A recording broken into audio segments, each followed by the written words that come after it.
내 혼백, 남의 육신. 쓸쓸한 가을밤이다. 겨울을 재촉하는 바람소리 속에 밤은 깊어만 가고 있다. 추천석은 따스한 아내의 가슴팍을 어루만지면서 잠을 청하고 있었다. 꿈인지 생시인지 알 수 없는 환상에 사로잡히고 있었다. 그러면서도 어디론가 아득히 멀어져가는 자기를 의식할 때엔 이미 자기 몸은 굳어가고 있던 것이다. 그 순간 아내와 아들이 목나 우는 소리가 귀에 담긴다. 웬일인지 자기를 붙들고 울고 있는 게 아닌가? 아내는 머리를 풀고 그렇게 통곡만 하고 있다. 도대체 누가 죽었기에? 여보, 날 두고 가시다니. 어떻게 살란 말이오, 여보. 아이고. 아내의 푸념은 자기의 죽음을 슬퍼하고 있는 것인데 그는 자는 듯 죽어버렸을까? 그럼 내가 죽었단 말인가?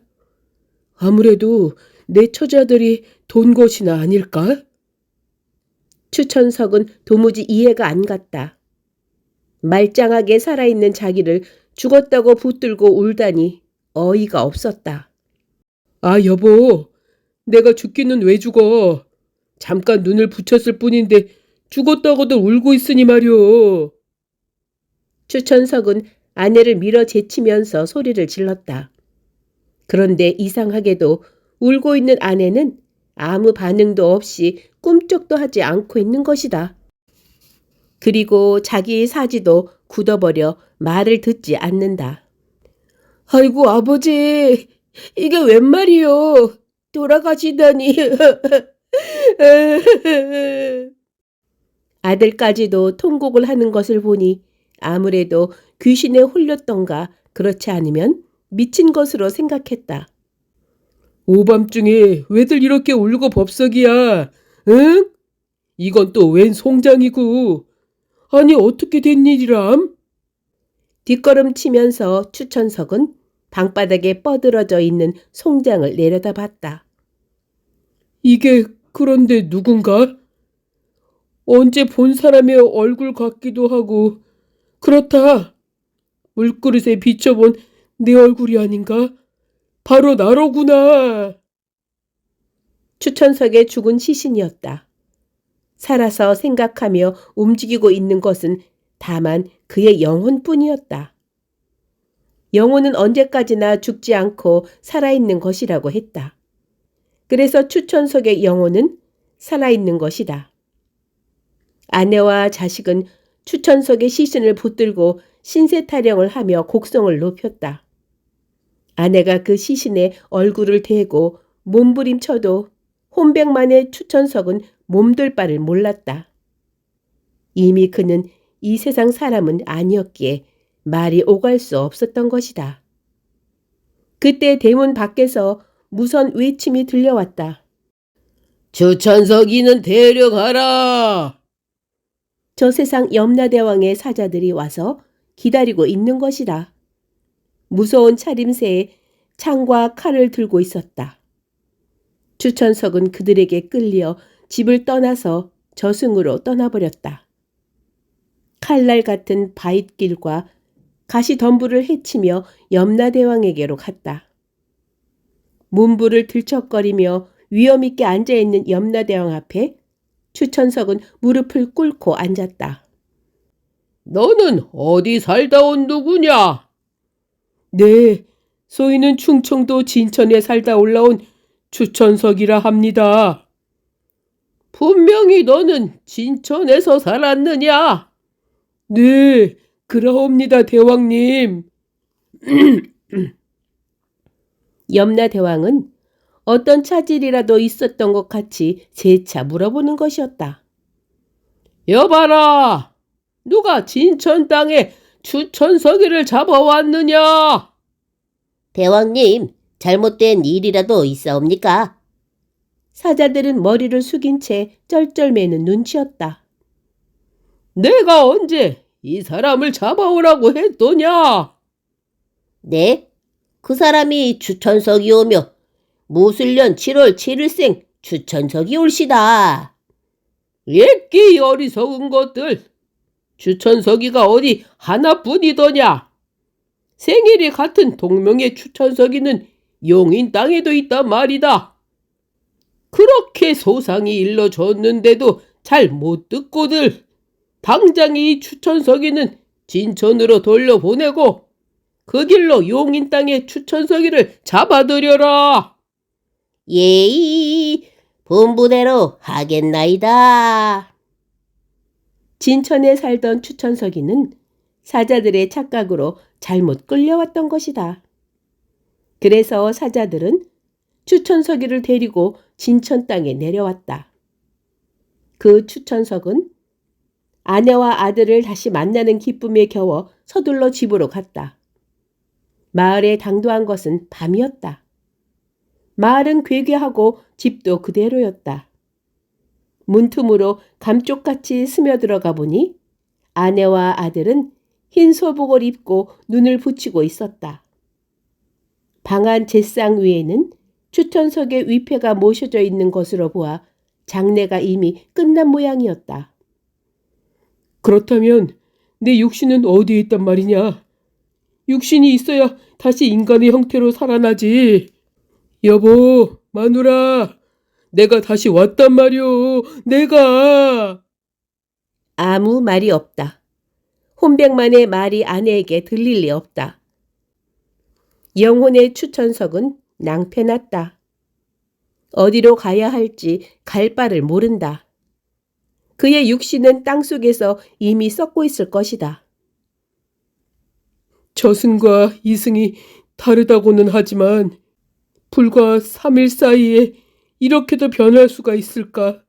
며칠만 더 기다려보지 않고 아내와 자식은 어찌 살며 나는 어디로 가야 한다.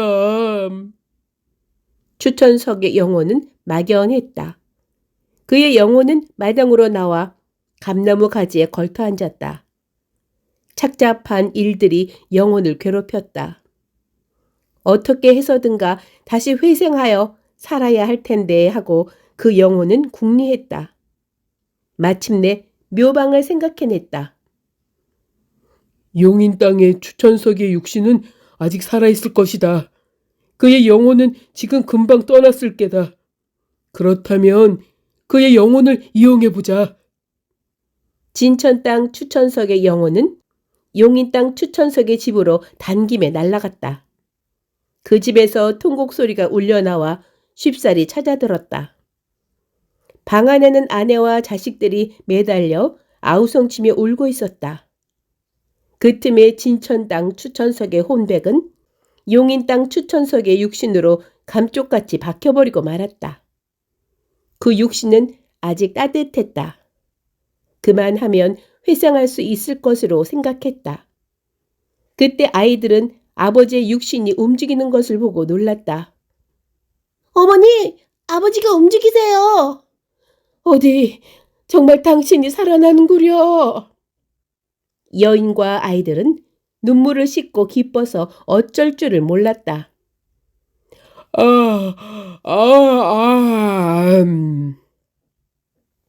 추천석은 기지개를 피며 몸을 일으켰다. 진천 땅 추천석의 영혼과 용인 땅 추천석의 육신이 조합되어 이루어진 새로운 추천석이었다. 눈을 떠보니 그 여인은 몸이 부대하고 아직도 아이를 더 낳을 수 있는 건강한 여자였다. 그 여인은 너무도 기뻐서 추천석을 얼싸안고 미쳐 날뛰었다. 그런데 딱한 일이다. 새로운 추천석은 자기의 부하를 밝혀야 할 텐데 뭐라고 해야 될지 망설여졌다. 어차피 이 집에서 떠나야 할 몸이니까 사실대로 말해줄 수밖에 없었다. 여보세요, 여인. 난 당신의 남편이 아니오. 나는 사실은 진천 땅의 추천석인데 염라대왕의 부름을 받고 올라가 보니 용인 땅에 추천석이 가야 할 것인데 잘못되었다 하여 내 영혼만으로 다시 고향에 돌아왔으나 내 육신을 찾을 길이 없어 올 때 갈 데 없어서 당신 남편의 육신에 내 영혼을 깃들인 것이요. 이 말을 듣고 난 여인은 조심스럽게 말을 했다. 얘들아, 조용히 해. 아버지가 아직도 헛소리 하고 계시니. 여보, 시원한 꿀물이라도 타다 드릴까요? 여인은 헛소리로만 듣는 것이다. 꿀물을 마신들 무슨 소용이 있을까? 그러나 큰 대접으로 하나 가득히 타온 꿀물을 꿀떡꿀떡 들이켰다. 점점 정신이 들었다.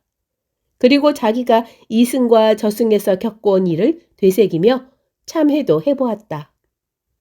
그 추천석은 그날 밤을 용인 땅 그 집에서 지냈다.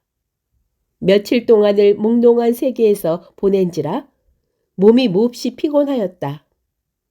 그 여인은 자기의 몸을 주무르고 두드려 주고 했다.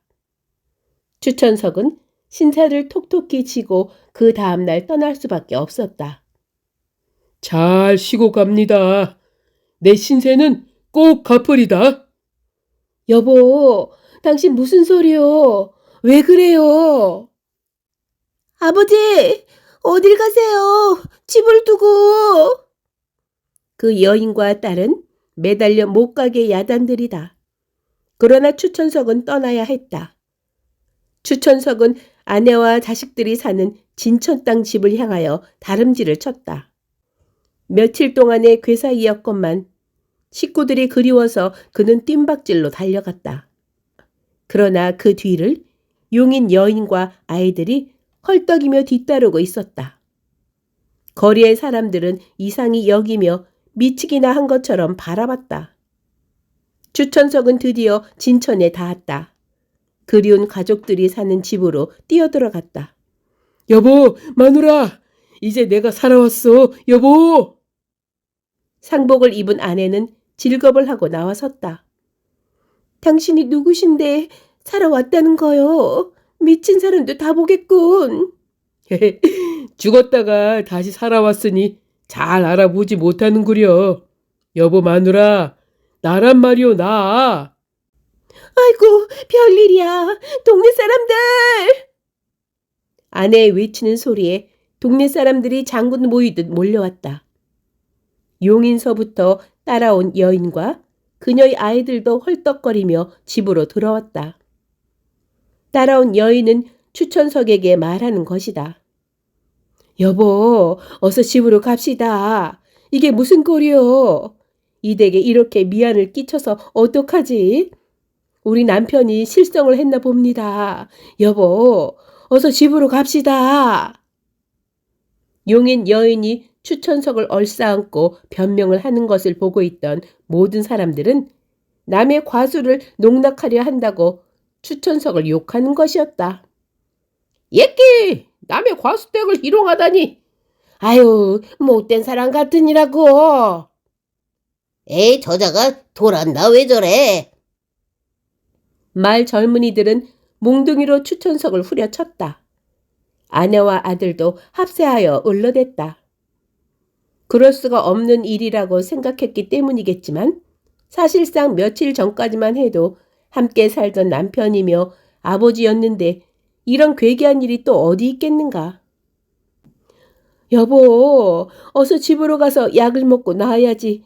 이게 무슨 망신이란 말이오. 난 당신의 남편이 아니래도 난 이 사람의 남편이란 말이오. 용인 여인을 뿌리치며 추천석은 화를 벌컥 냈다.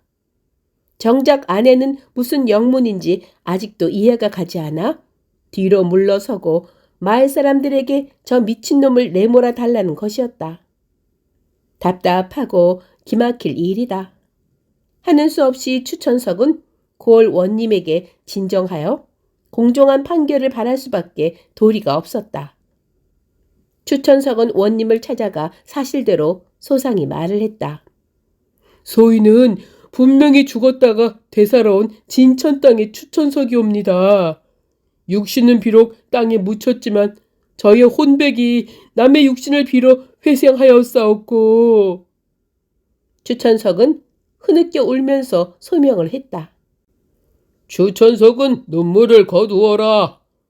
네 말에도 이유는 있겠다마는 이 세상에 사람이 죽고 산다는 것은 그 육신이 죽고 사는 것으로 반가름하는 법이니라. 육신이 없어진 혼백만의 진천 땅 추천석이는 인정할 수 없다는 원님의 말이다.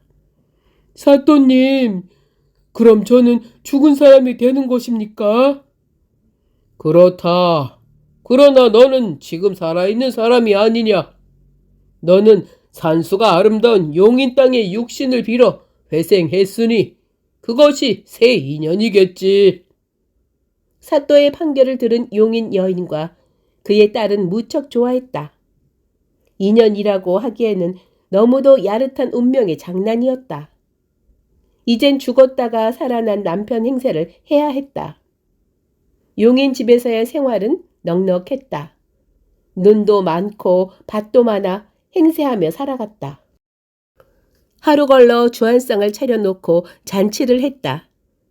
낯선 땅에서 낯선 여인과의 새 생활은 그런대로 새 맛이 있었다. 추천서기로서는 2번 사는 세상살이였으니까 말이다. 그러나 그 여인은 다시 살아난 남편으로만 여기었다.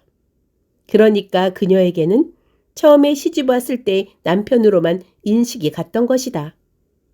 그래서 저승의 일이라곤 이해하기 어려운 그녀였기에 그와 같은 남편의 부활은 기쁨 이외에는 아무것도 아니었다.